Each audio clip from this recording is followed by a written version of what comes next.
शादी मुबारक में अब तक आपने देखा होगा कि कैसे जूही की सास प्रीति को खरी खोटी सुनाती है। उसको बोलती है कि तुझे तेरे गले से ये निवाला कैसे उतर रहा है, तुझे शर्म नहीं आ रही अपनी बेटी के घर खाते हुए, हमारे यहाँ तो ऐसा नहीं होता।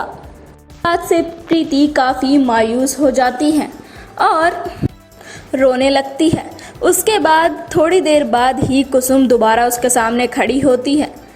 तब वो बताती है कि कैसे अपनी 5 बहनों के बाद सबसे छोटी बहन वो थी और उसके बाद उसका एक छोटा भाई हुआ था, लेकिन माँ को भाई की होने की खुशी लड़कियों से ज़्यादा थी, क्योंकि माँ हमेशा लड़के और लड़की में फ़र्क करती थी। लेकिन जब माँ की तबीयत खराब हुई तब उनका बेटा नहीं आया, बल्कि श्राद्ध भी लड़की ने ही किया।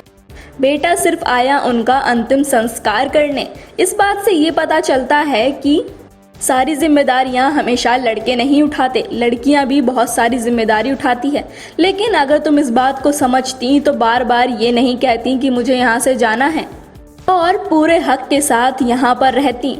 जिस तरह से तुम्हारी बेटी तुम्हारा ख्याल रख रही है, तुम्हारा दामाद तुम्हें माँ जैसा प्यार कर रहा है, उसके बाद तुम्हारे मुंह से ये सब सुनकर मुझे बिल्कुल अच्छा नहीं लगा। अगर तुम मुझे जूही की सास ना समझकर अपनी सहेली समझती तो शायद आज बात कुछ और होती। और मैं बता दूं कि मैंने सर दर्द का सिर्फ बहाना किया था, क्योंकि मैं नहीं चाहती थी कि तुम यहाँ से कहीं भी और जाओ।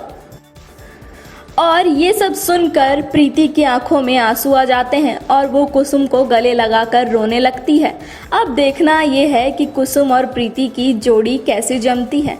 इसके बाद सुमेध और जूही को जब ये पता चलता है तो वो बहुत खुश होते हैं और साथ ही प्रीति से कुछ मांगने के लिए बोलते हैं। अब देखना ये होगा कि प्रीति सुमेध से क्या मांगती है। साथ ही कुसुम भी उसको ये बोलती है कि तुम्हें जो चाहिए वो पूरे हक से मांगो। और प्रीति उसके बाद बोलती है कि मुझे कुछ चाहिए और मुझे जो चाहिए वो आपको देना ही होगा। अब देखना ये है कि प्रीति ऐसा क्या मांगती है कुसुम से और सुमेध से। ये तो जल्द ही आपको आने वाली कहानी में पता चलेगा।